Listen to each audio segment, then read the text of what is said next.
प्यारे बच्चों, आज हम कक्षा 7 सामाजिक की पुस्तक सामाजिक एवं राजनीतिक जीवन का पहला पाठ समानता का आगे का भाग पढ़ेंगे।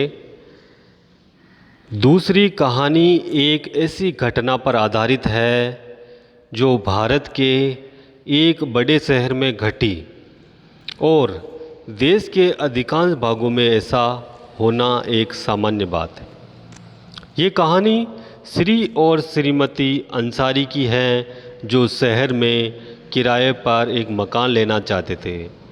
वे पैसे वाले थे, इसलिए किराए की कोई समस्या नहीं थी। वे मकान ढूंढने में मदद लेने एक प्रॉपर्टी डीलर के पास गए। डीलर ने उन्हें बताया कि वह कई खाली मकानों के बारे में जानता है जो किराए पर बहुत मिल सकते हैं। वे पहला मकान देखने गए। अंसारी दंपति को मकान बहुत अच्छा लगा और उन्होंने मकान लेने का निर्णय कर लिया। फिर जब मकान मालिकिन ने उनके नाम सुने तो वे बहाने बनाने लगी कि वो मांसाहारी लोगों को मकान नहीं दे सकती क्योंकि उस बिल्डिंग में कोई भी मांसाहारी व्यक्ति निवास नहीं करता। प्रॉपर्टी डीलर और अंसारी दंपति दोनों ये सुनकर आश्चर्यचकित रह गए क्योंकि पड़ोस में से मछली पकाने की गंध आ रही थी। उनके सामने उन दूसरे और तीसरे मकानों में भी जो उन्हें पसंद आए थे यही बहाना दोहराया गया। अंत में प्रॉपर्टी डीलर ने सुझाव दिया कि क्या वे अपना नाम बदलकर श्री और श्रीमती कुमार रखना चाहेंगे। अंसारी दंपति ऐसा करने के इच्छुक नहीं थे, इसलिए उन्होंने कुछ और मकान देखने का निश्चय किया। अंत में लगभग 1 महीने ढूंढने के बाद उन्हें एक मकान मालिकिन मिली जो उन्हें किराए पर मकान देने को तैयार थी।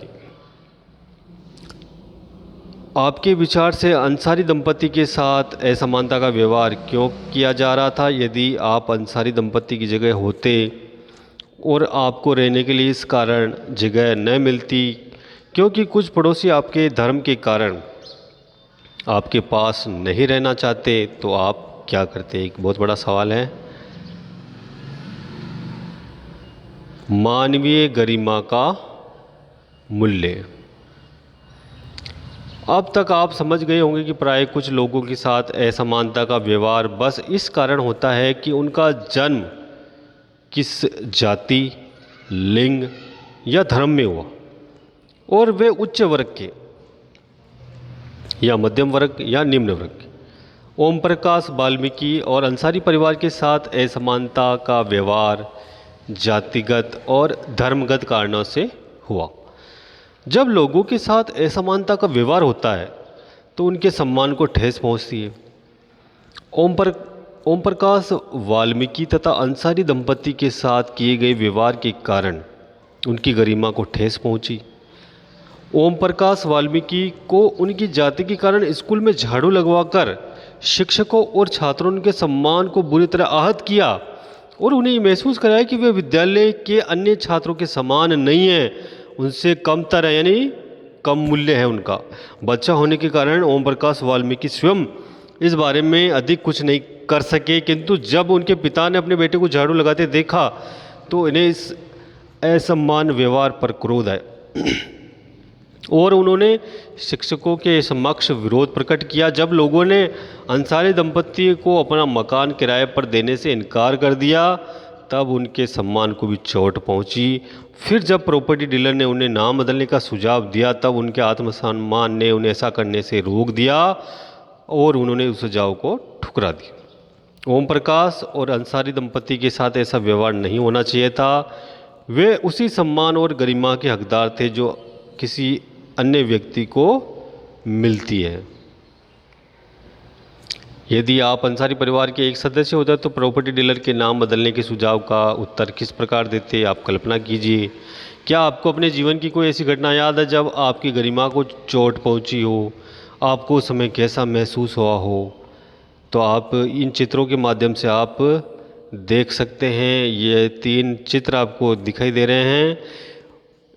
1975 में बनी दीवार फिल्म में जूते पॉलिश करने वाला एक लड़का फेंक कर दिए गए पैसे को उठाने से इनकार कर देता है। वह मानता है कि उसके काम की भी गरिमा है, उसे उसका भुगतान आदर के साथ किया जाना चाहिए, न कि निरादर के साथ। उसने जो काम किया वो काम बुरा नहीं है, लेकिन जो सामने वाला है वो उसको पैसे फेंक कर दे रहा है, तो वो बच्चा कह रहा है कि मैं फेंके हुए पैसे नहीं लेता। तो ये उसके लिए एक सम्मान की बात है कि कोई भी व्यक्ति न छोटा है और न बड़ा है, सबको समानता का अधिकार है। हमारी संसद हमारे लोकतंत्र का आधार स्तंभ है और हम अपने निर्वाचित प्रतिनिधियों के माध्यम से उसमें प्रतिनिधित्व पाते हैं। कम से कम भारतीय संविधान में सब व्यक्तियों की समानता के सिद्धांत को मान्य किया गया है। जहां पहले भेदभाव और दुर्व्यवहार से लोगों की रक्षा करने के लिए कोई कानून नहीं था, अब अनेक कानून लोगों के सम्मान तथा उनके साथ समानता के व्यवहार को सुनिश्चित करने के लिए मौजूद हैं।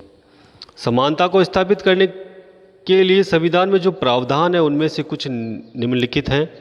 प्रथम, कानून की दृष्टि में हर व्यक्ति समान है। इसका तात्पर्य ये है कि हर व्यक्ति को देश के राष्ट्रपति से लेकर कांता जैसी घरेलू काम की नौकरी करने वाली महिला तक सभी को एक ही जैसे कानून का पालन करना है। दूसरा, किसी भी व्यक्ति के साथ उसके धर्म, जाति, वंश, जन्मस्थान और उसके स्त्री या पुरुष होने के आधार पर भेदभाव नहीं किया जा सकता। तीसरा, हर व्यक्ति सार्वजनिक स्थानों पर जा सकता है जिनमें खेल के मैदान, होटल, दुकानें और बाजार आदि सम्मिलित हैं। सब लोग सार्वजनिक कुओं, सड़कों और नहाने के लिए घाटों का उपयोग कर सकते हैं। चौथा, अस्पृश्यता का उन्मूलन कर दिया जाए, यानी छुआछूत है उसको मिटा दिया जाए। शासन ने संविधान द्वारा मान्य किए गए समानता के अधिकार को दो तरह से लागू किया है। पहला कानून के द्वारा और दूसरा सरकार की योजनाओं व कार्यक्रमों द्वारा सुविधाहीन समाजों की मदद करके। भारत में ऐसे अनेक कानून हैं जो व्यक्ति के समान व्यवहार प्राप्त करने के अधिकार की रक्षा करते हैं। कानून के साथ साथ सरकार ने उन समुदायों जिनके साथ सैकड़ों वर्षों तक असमानता का व्यवहार हुआ है, उनका जीवन सुधारने के लिए अनेक कार्यक्रम और योजनाएं लागू की है। ये योजनाएं यह सुनिश्चित करने के लिए चलाई गई है कि जिन लोगों को अतीत में अवसर नहीं मिले, अब उन्हें अधिक से अधिक अवसर प्राप्त हो, और उनके लिए आरक्षण की व्यवस्था भी की है। डॉक्टर अंबेडकर का नाम आपने सुना होगा, जिन्होंने इस भेदभाव को मिटाने का प्रयास किया है, और आज उनकी बदौलत ही आज हमें इस समाज में हमें देखने को मिलता है कि छुआछूत पूरी तरह से ख़त्म हो गया है। तो आज का पाठ यहीं पर समाप्त होता है। आशा करता हूँ कि ये पाठ आपको अच्छे से समझ में आया होगा। इसमें समानता के बारे में है कि हमें क्या समान अधिकार प्राप्त हैं, हमें इसके लिए क्या प्रयास करने चाहिए, हमें जातिगत भेदभाव नहीं करना चाहिए, किसी भी व्यक्ति को छोटा नहीं आंकना चाहिए, सब बराबर है। इस समाज में जो भी रहता है सब बराबर है। ईश्वर किसी के साथ कोई भेदभाव नहीं करता, तो ये समाज करने वाला कौन है? तो हमें यही बात समझनी है कि सब लोग समान हैं, और आशा करता हूँ ये पाठ आपको अच्छे से समझ में आया होगा। धन्यवाद।